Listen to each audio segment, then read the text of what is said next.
Hello, fellow mayors. Welcome back to the city of Avalon on the Cape Apple map from Plazas of Promenades DLC. In the last episode, we took an in-depth look at Avalon Airport, a simple yet beautiful airport along the riverbank. I was simultaneously building the airport, Area 6 in this peninsula, and Area 7, so in this episode, we're going to take a look through the evolution of Area 7, which will be loosely defined as the area below the highway and elevated tram line, right at the body of the water, and the dividing 4-lane road between Area 7 and downtown. You can see I have a walkable area started by the metro station, and that will invoke some transit-oriented development. We'll have some light density up against the river. Along the coast, a nice bike path that will connect into the quay with some mixed density, mixed style residential areas. I want to have a nice marshland national park modeled off of a local national park in my area, and some nice luxury apartments with a nice green space in this area here. Let's jump forward a bit. You can see a good chunk of the zoning has come in. Large mix of styles, zoning types, and densities, with the walkable area around the metro almost finished. And now I'd like to take about 10 minutes to review Area 7.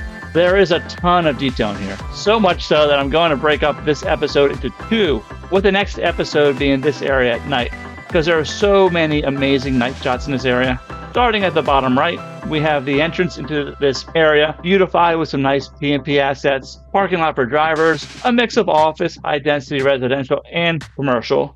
There are 2 tram lines and biking in this area, moving people to and from the metro station. The 1 tram line runs through Area 8, with biking under the 6-lane European bridge. Amazing detailing in this area around these blue level 2 4x3, 2x2 buildings.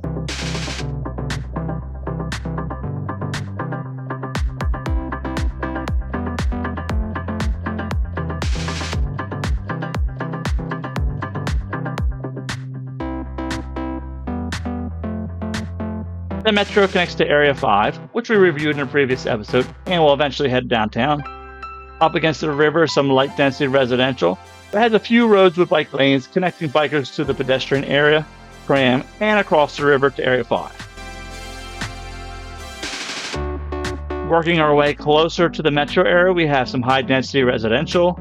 The tram line connects the metro to Area 6 at the beautiful beach area. We have some office, modern city center, high-density commercial, 3x3 and 4x3 level 1, with some nice skylights. A nice, pleasant spot underneath the metro line. Some really nice, larger 4x4 level 1 offices with some nice paths in between. A high-density 3x2 level 2 residential area with nice greenery in the middle. Then some service points and office zoning. Within the office area, we have some really nice P&P tile and decor.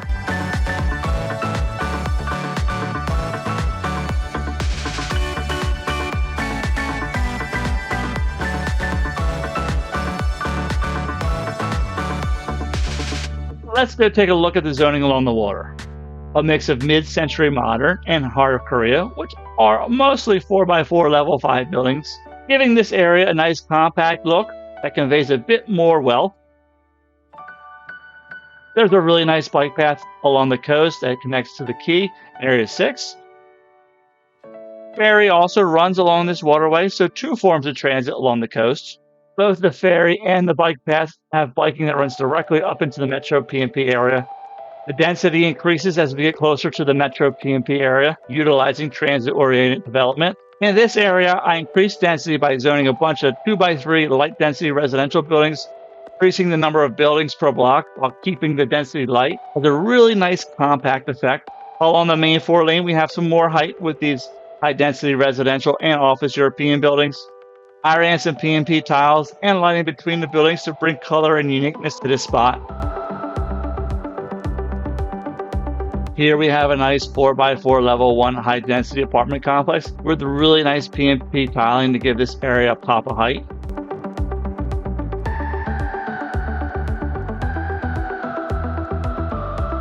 Next door, some Heart of Korea, 1x2, 2x2 3x3 level 1 buildings give a nice row home high density look using light density zoning. The tram continues to run through this area, mixed with some double-decker bus and biking.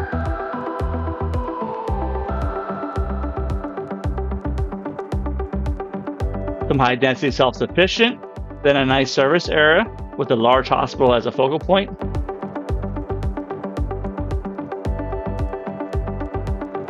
Some P&P with added tiling and lighting. In the back, some paths, food truck, fountains, great spot for hospital workers to get a bite to eat outdoors.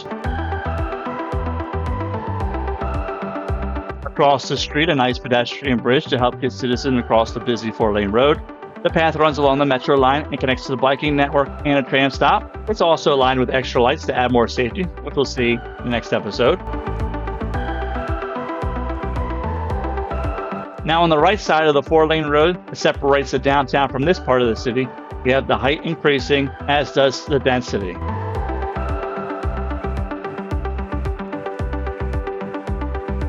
We have a nice metro stop that connects to biking and tram to get folks into downtown. The tram and biking run all the way down to the water. A nice financial style office area.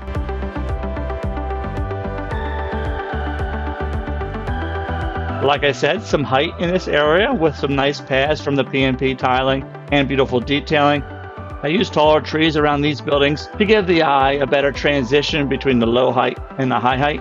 I continued that tight 2x3 light density zoning to increase the density while still keeping those homes with some high density 3x3 level 1 buildings in the back to add some color. In between the buildings are some P&P tiling, lights, and trees.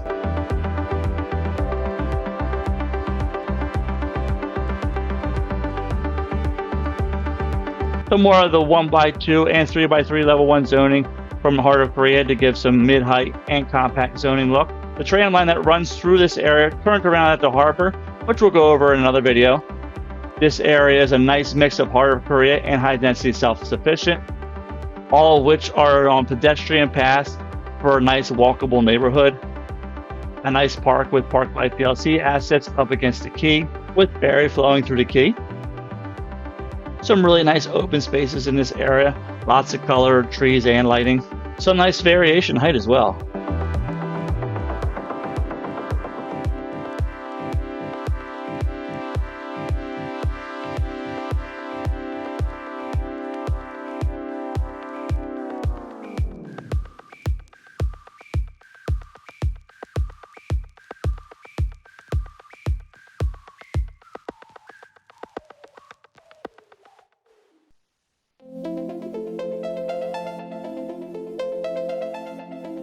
I placed lighting and tiles in the canal that creates a beautiful glow at night, which I'll showcase in the next video.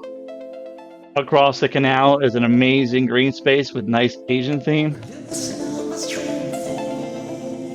I love the strength of the rocks on this side of the island and the bright green from the bamboo.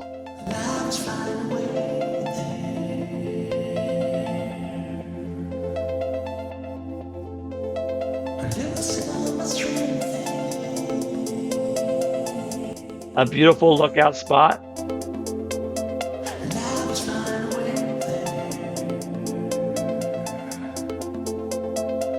And here, a ferry stop and some biking that moves folks around in the area.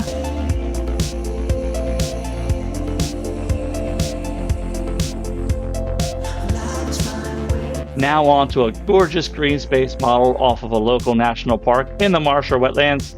The dirt road is elevated to give it a cool railing look, with several spots to observe the nature. Next to the driver-friendly area is a nice elevated pedestrian path using the zoo path with some lookout spots.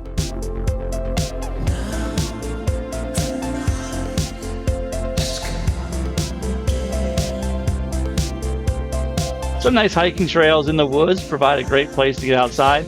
It connects to the biking network and helps people move through this beautiful area.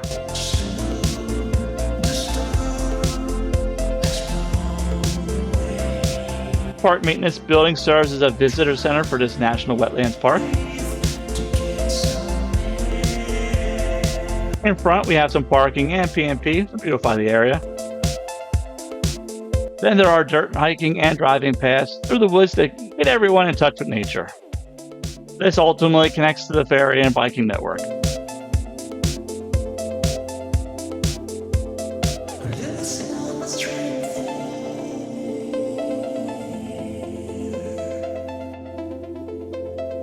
The next area is the wonderful luxury spot on the hill.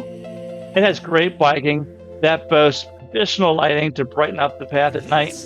There are 4x4 level 1 self-sufficient, some 2x2 level 3 through 5 self-sufficient, and some 2x2 level 4 North American, and a few other buildings. There's a nice park in the foreground, and some awesome detailed spots give this area some great color and points of interest.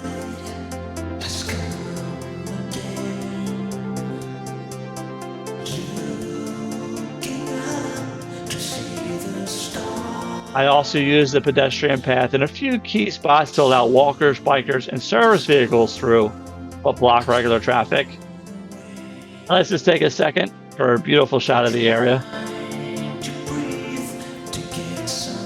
And back to it. The biking runs down to the ferry and connects to the rest of the biking network. The last thing I want to touch on is the transit-oriented development, which this area is a pretty good example. You can see the metro station, then high-density commercial and office. Of course, the office helps block some of the noise. Then we have high-density residential.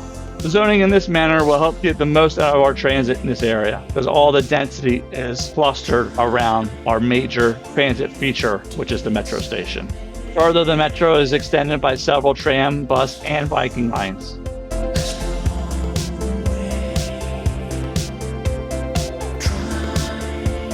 And that's Area 7 during the day. In the next episode, I'll highlight this area's stunning spots at night. Thank you for watching. Don't forget to like and subscribe. And as always, happy building.